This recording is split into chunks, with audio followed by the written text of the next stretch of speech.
Okay, so we are back with another live hangout. This is Zone Television Media, and MotoZone TV here with HTV Blue, Hello. motorcycle aficionado and builder, well versed in the art of motorcycles, motorcycle building, and motorcycle information.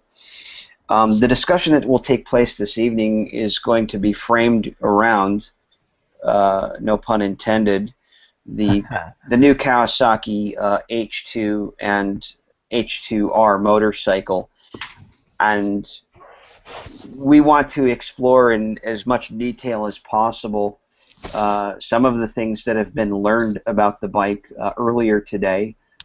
We have some vague, what I would say vague horsepower numbers, and what I would also term some vague weight numbers, although these numbers have been published by a number of different motorcycle publications. MotorcycleUSA.com, I believe, has published some numbers, as well as a handful of other publications. Let's see. What we have is, if I could find it, here we are. Here is what MotorcycleUSA.com has published as the curb weight of the new Kawasaki H2, which is going to be the road-going or the street-going version of the bike at a curb weight of 524.7 pounds. Now, my contention is there's been this huge buildup. There's several things we want to cover in this discussion. First of all, the specs, what we know, what we appear to know about the specs, if in fact these are accurate numbers, the price point, and what specifically this bike is going to, if at all, compete with. Another part of the discussion may entail some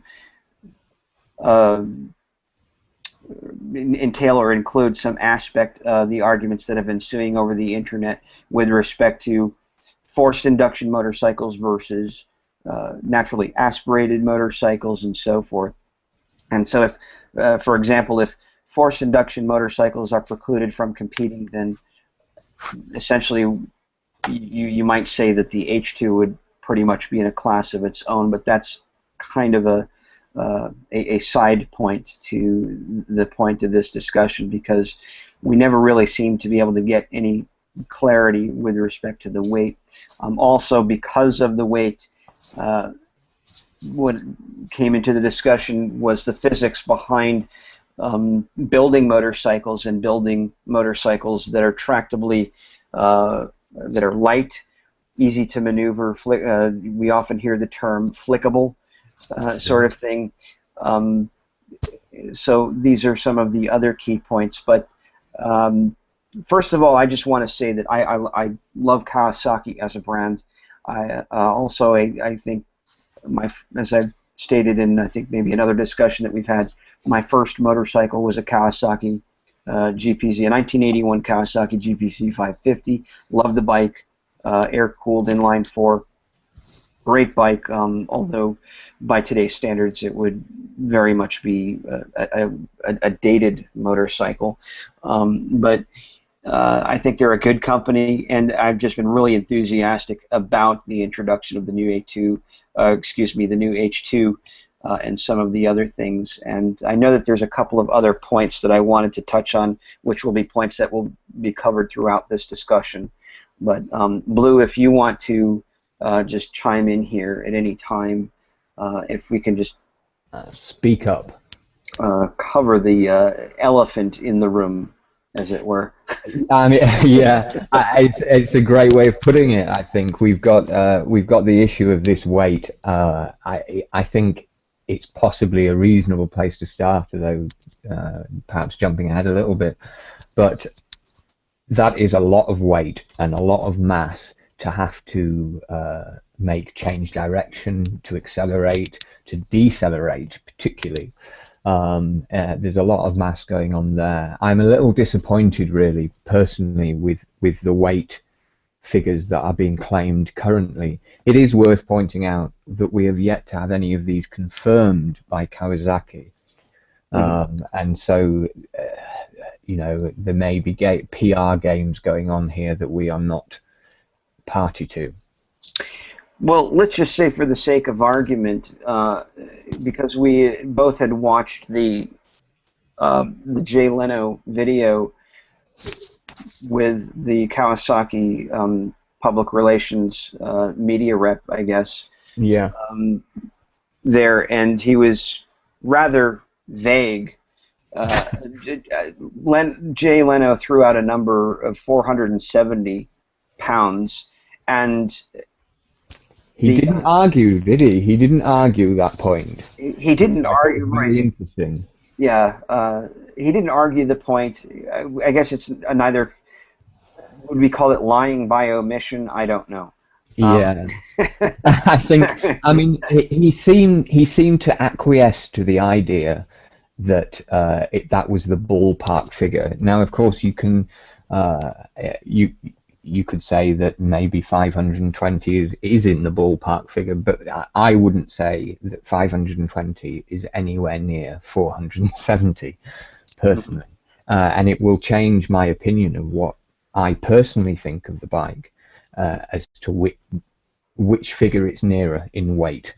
I would say that probably a bulk of that weight looks like it might be residing in this thing that you're calling a dustbin.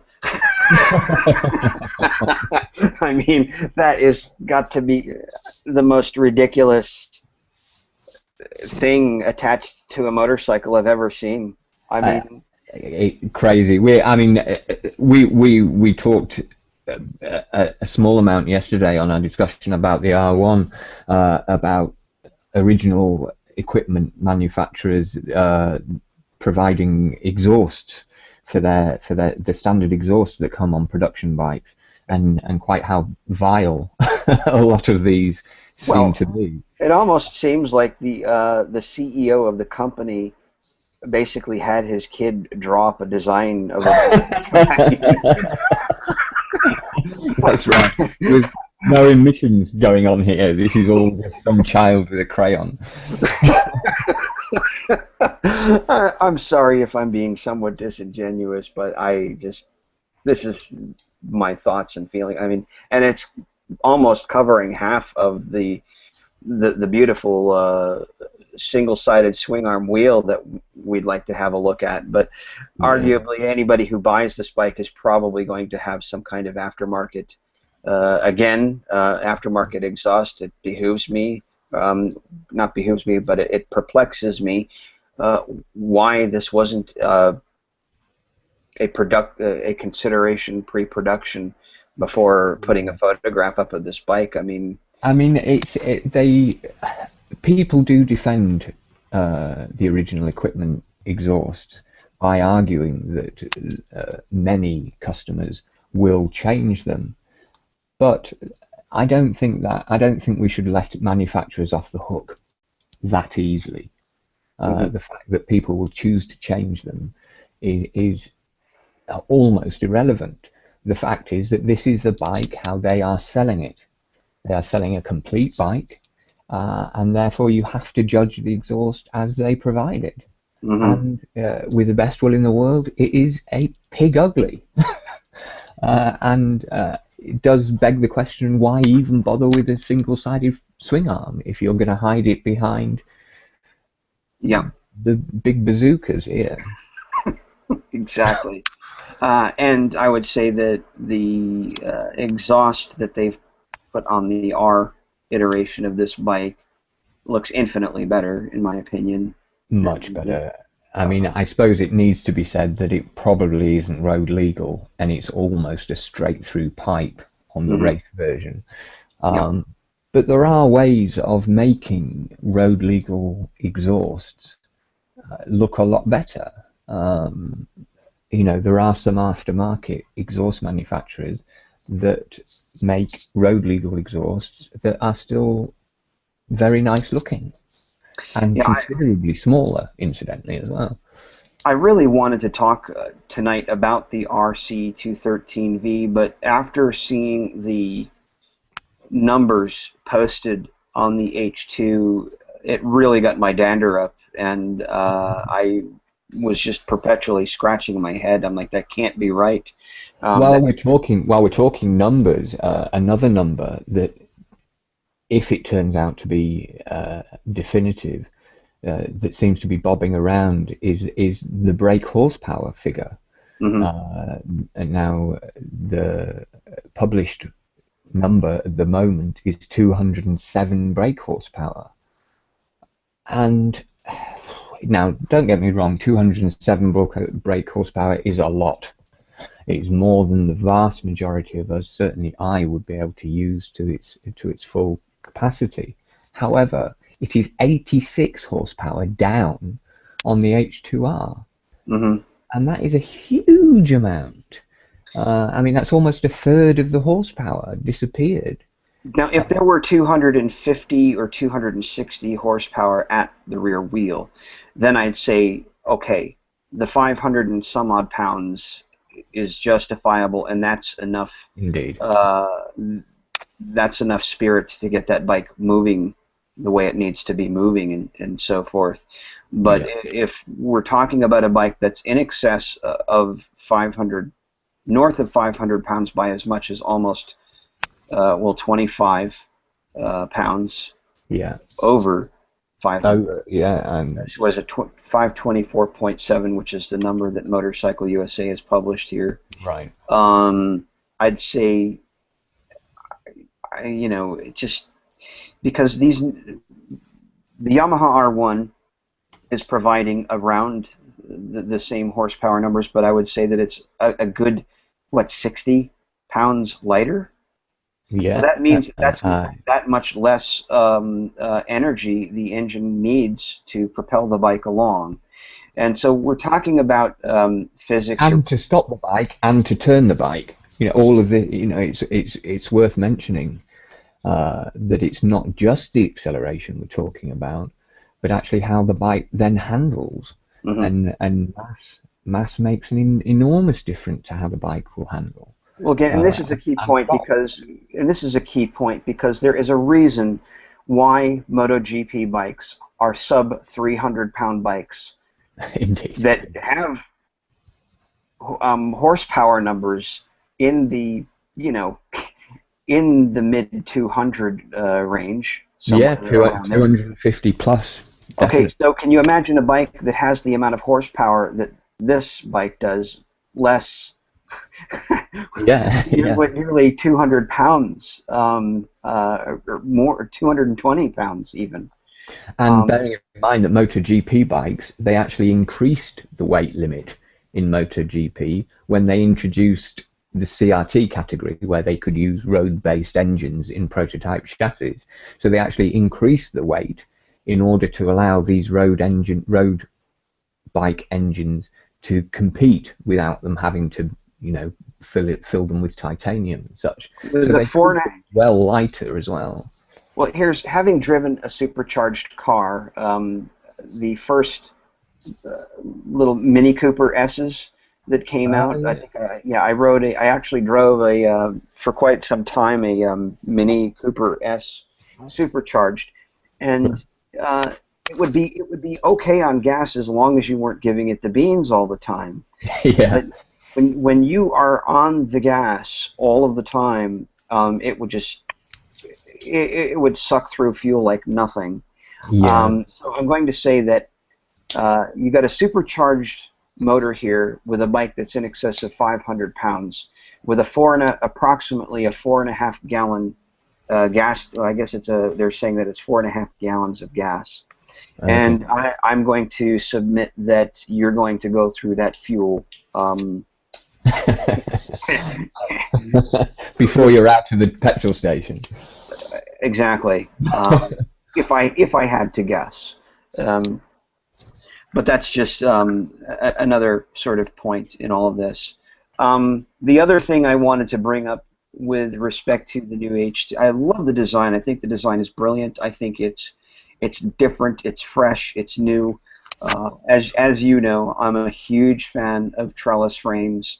Yeah, I yeah, just think it's a wonderful blend of form and function and engineering. And as the gentleman, the PR guy on Leno's show earlier today was saying that evidently these, and I think you have a picture, here it is, of the frame, the trellis frame of the H2, and evidently each of these tubes are actually different thicknesses, which complement different stresses that the frame will experience under various and different load situations, yeah. I guess. It was very interesting. He seemed to suggest, or the words he actually used were, every tube is a different thickness. I wonder whether that's slightly exaggerating, but maybe not.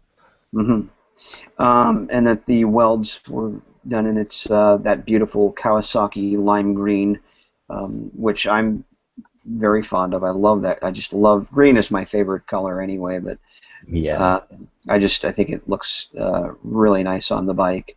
And with Uh, either carbon fiber or the black silver finish, doesn't it go well? I mean, what a great contrast. hmm Absolutely.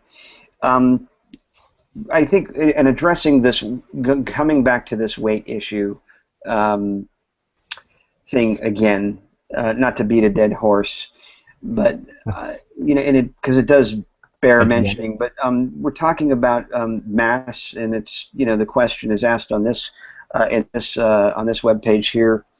Um, why do objects increase in mass as they go faster? And it's basically it's a principle of physics where as you accelerate, your mass increases, and this was I guess a mathematical problem of getting to the speed of light, so to speak, because you have infinite mass at the speed of light. I think was what was Einstein's contention was. Indeed. So as you're And accelerating, you're also increasing in mass. So this is really a problem. Now, we may have heard it said because I know that people. Let's take the Bugatti Veyron. That's an extraordinarily heavy car. indeed. But look what's propelling it. I mean, it's Yeah. essentially it's a A nuclear 16 power cylinder. station. Exactly. And this kind of goes back to the argument, do you want a heavier bike that has gobs more? I don't think that this is really a point that people think too much about. They just really all that when they see Sadly not. when they see horsepower number. I used to be one of them. Ironically, when I hear horsepower numbers, I'm like, oh, wow, So when you hear Mhm. horsepower numbers, obviously the light bulb goes off, and you think that's going to be the fastest bike, and that's not the case, because as we know, McLaren. You had brought up a point earlier about McLaren, and if you could just reiterate that point with respect to the McLaren that was built back in the '90s, because it was entirely. Yeah, I mean the entire philosophy behind this is the McLaren F1 that we're talking about here of 1992, I believe. Now this they put an enormous amount of effort to make this car as light as they possibly could. That was their main stated aim. It was why it had a carbon fiber tub. It was why, in fact, it was built entirely of carbon fiber. Is a fantastic looking machine, and in some ways unsurpassed even by the Bugatti Veyron. If you look at certain real world acceleration figures, but how it can compete for being a 20-year-old car, or 20-year-old plus car, is because of the low weight in comparison to the Bugatti Veyron. The Bugatti Veyron needs every brake horsepower that W16, however many liters, 8 liter is it, W16 engine Correct. could possibly muster. In addition to its 4 rather large turbos. Right, indeed, for each bank of cylinders. I mean, yeah, it's crackers. I mean, a great engineering exercise, no doubt. And I So the actually only really way they're able to achieve that power, because the car is so heavy, is just by sheer brute force, essentially. exactly. Okay. You're talking about the difference between a sledgehammer and a scalpel, if you want to compare the McLaren to the Bugatti. Right. Now, since we're talking about power to weight ratios here, I thought it was probably a good exercise to visit this uh, old Suzuki. I guess it's from the 60s, if I'm not mistaken.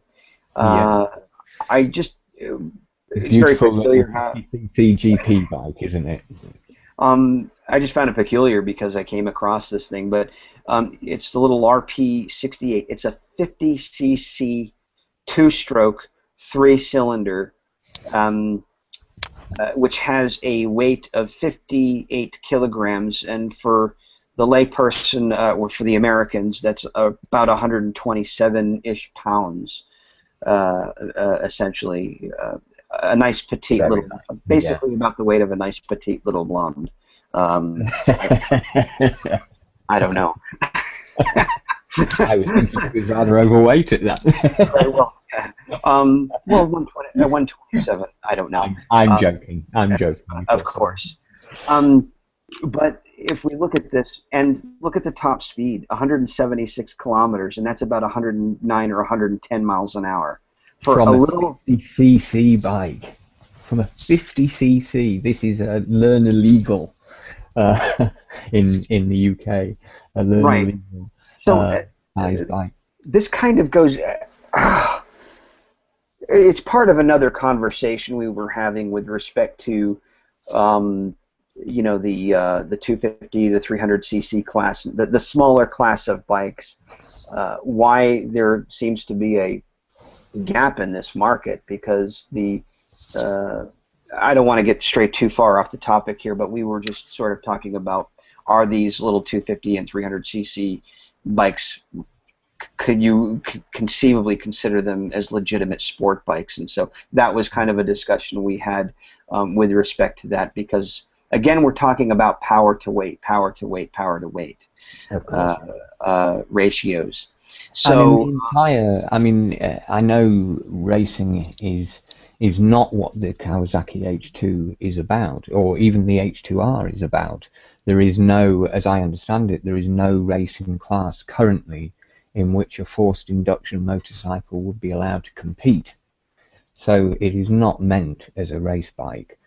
However, although, if I could interject a point here, because this was another thing that was brought up on Leno, that they had said that they had actually mentioned racing as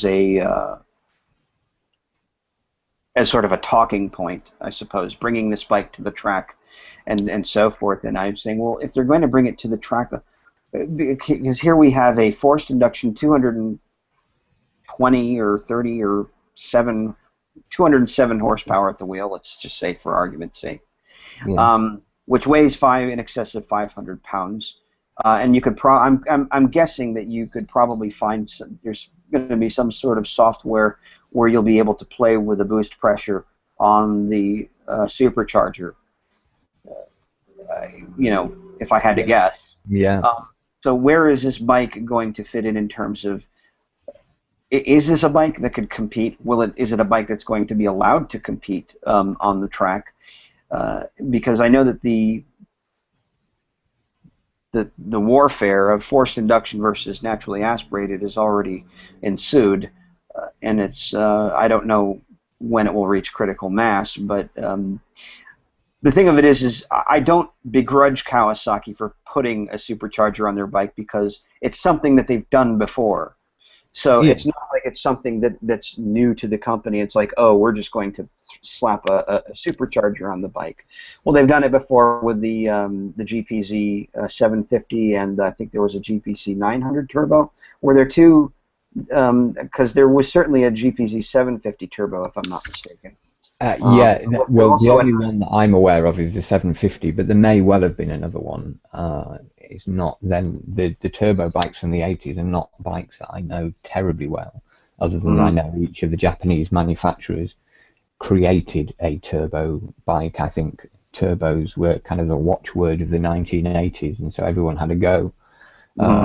But I think the power delivery, we didn't have the engine management that we had, the engine management skills that we have today, or the ECUs that we have today. And really, it was just a question of, you got very little power, and then suddenly, wham, you got enormous boost, which is not really what you want on a motorcycle. It leads to problems over control. Right. I guess a little bit of what I'd like to sort of segue into would be, since we're kind of turning the clock back here a little bit with respect to Kawasaki's history of forced induction bikes, we could go back even further to the genesis of the H2 name. And that would be the original H2 bike was a two-stroke 750cc air-cooled 3-cylinder motorcycle that I think, if I'm not mistaken, had around between 70 and 80 horsepower, which was quite impressive, if I'm not mistaken. And I think that this was also a light bike for its time, because it didn't have the well, it's a two-stroke, so it doesn't. You're not putting oil inside the motor, or at least, to my knowledge, you're not having to put oil inside the motor unless there's just oil that sits in the crankcase, and then the. Well, there's still cooling. Yes, there's still cooling oil within it. I mean,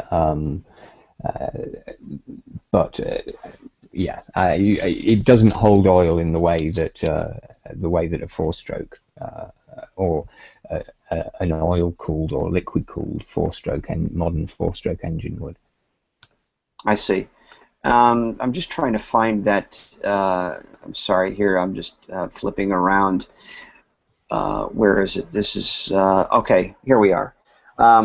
This is a textbook example of, apparently, okay, just to give some a backstory to the Kawasaki's H2 750, the motor just overwhelmed the frame or the chassis of the bike, and because of that fact, it made it extremely hard to handle in twisties and turns and so forth, and so it earned the reputation of being what is now since been known as the Widowmaker. Not an entirely safe bike to ride, because the motor was just too powerful for the chassis. So I guess you were saying that. Well, it took a long time. I mean, before we get to the solution, one thing that's worth mentioning is it took a long time for the Japanese to get away from the idea of just concentrating on the engine. You know, at the time that this bike was released, and right up, you could argue, at least until the mid-80s, and you can certainly argue beyond that point as well, perhaps to the first Fireblade, but that a frame, as far as motorcycles of this sort of era, the frame was just something that held the engine in place. There was no sort of performance in and of the frame itself. There's no handling as such. As you say, gets the nickname the Widowmaker, which is, you know, may sound cool down the pub or in the bar, but you know, the reality is on a road, it's the last thing you really want.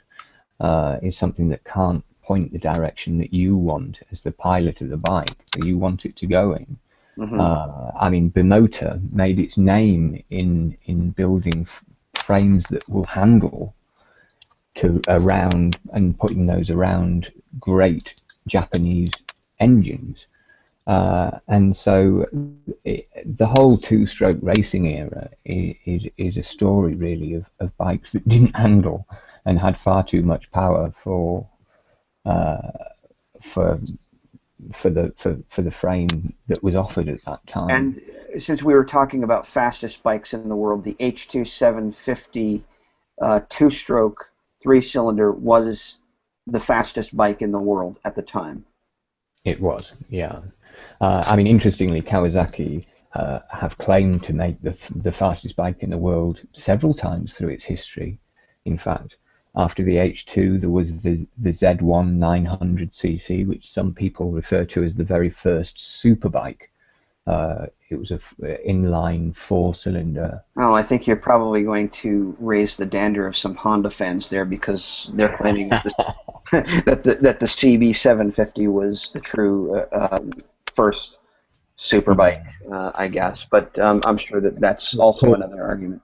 I mean, if just to try and troll them a little bit, in case they are listening and getting angry, I will prod them a little bit now by saying that CB750, CB in CB750 stands for city bike. So I would say by definition, it is not a super bike. Right. So what I found impressive here, and this is something I think worth mentioning since we're talking about power to weight ratios, because this is really the focal point of the discussion since the numbers have come out today. We've already seen the bike. Most people know what the new H2 looks like. Most people know that it's a supercharged inline 4-cylinder 1000cc sport bike. We now know that it's, I guess, have a sense of what it's going to cost and so forth. But the interesting thing that I would like to come back to, again, is this idea of power to weight.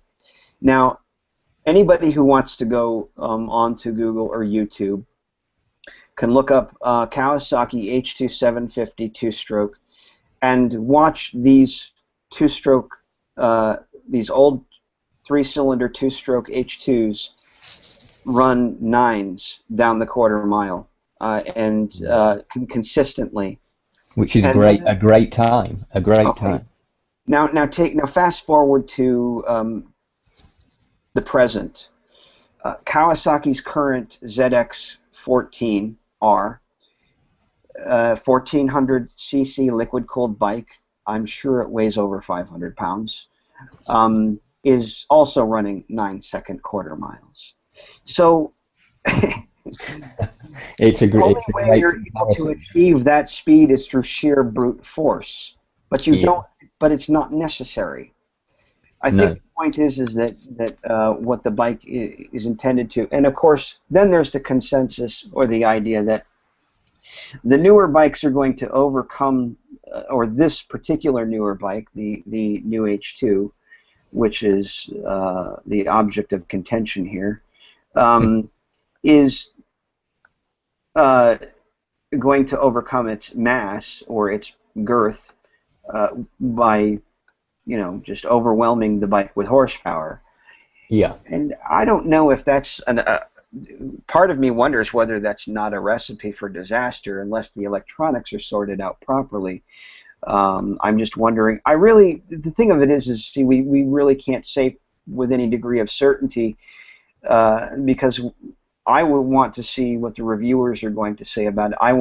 Obviously everybody's going to want to see the new H2 put up against the new R1 and the new, well, I guess whatever Honda's offering is, if it isn't going to be this RC213V. But then again, we're talking about bikes that are north of $20,000 or $30,000, and we were also talking about the idea that those is the category with which these bikes are meant to compete with one another. So we have, it almost seems like we now have, 3 categories of super bikes. You have the 600cc class, you have the leader bike sort of super bike class, and now you have a hyperbike class. It certainly seems to be the way. I suppose you would argue that for a lot of recent years, the Suzuki Hayabusa is probably the best known of the hyperbikes. But I think bikes like the Kawasaki Ninja H2 take it on considerably further. Well, essentially, I guess what they were seeking to do was to turn an extremely high horsepower bike into a bike that actually could handle.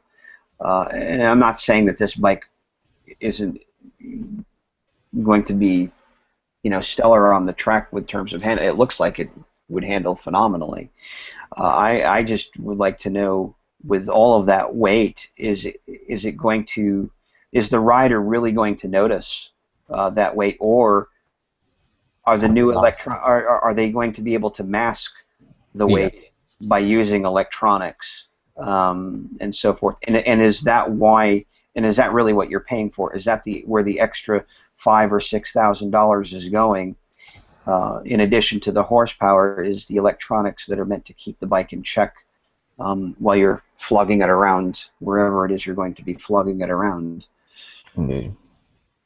When you say $5,000 or $6,000, you mean over the R1, do you, or over the current offerings? Because it seems most of the current offerings are now around the $20,000 price range. Yeah. Such as the BMW HP4 and right. We've gone from $12,000 and $13,000 to $15,000, and now we've already crossed the threshold of $20,000 with some of the $1199 Panigale models that are out there. So now we're knocking on, we're even going north of $30,000 with bikes. Suffice to say, I suppose that's really not, in hindsight, I'm just wondering, because we're talking about performance that you'd only be able to achieve if you were able to spend $200,000 or $300,000 or $400,000 or even $1 million US dollars, and probably I don't know, 800 or 900,000 pounds, British pounds, for a supercar or a hypercar. To be able to achieve some of the same numbers. And you wouldn't have anywhere near the same fun. Well, yes. And, that's the other contention, because, as they say, you have more fun on two wheels than you do on four. But I did want to cover some more of the history of the H2, but I think really the focal point of this discussion was to really address what we're seeing as the weight numbers, which I think is, for those of us who know something about motorcycles and research this stuff and have enthusiasm know the difference between a bike that weighs a lot, because certainly having ridden heavy bikes, they're really not a lot of fun when you get them out on the twisties for any length of time. They really start to beat you up after a while. If you're just consistently for an hour and a half, 2 hours, 3 hours, 4 hours, flogging them around on roads, it just, it really does take its toll on you, and that's probably one of the reasons why I like my bike. It's around 400 pounds. So anyway. I mean, low weight unfortunately isn't sexy in PR terms.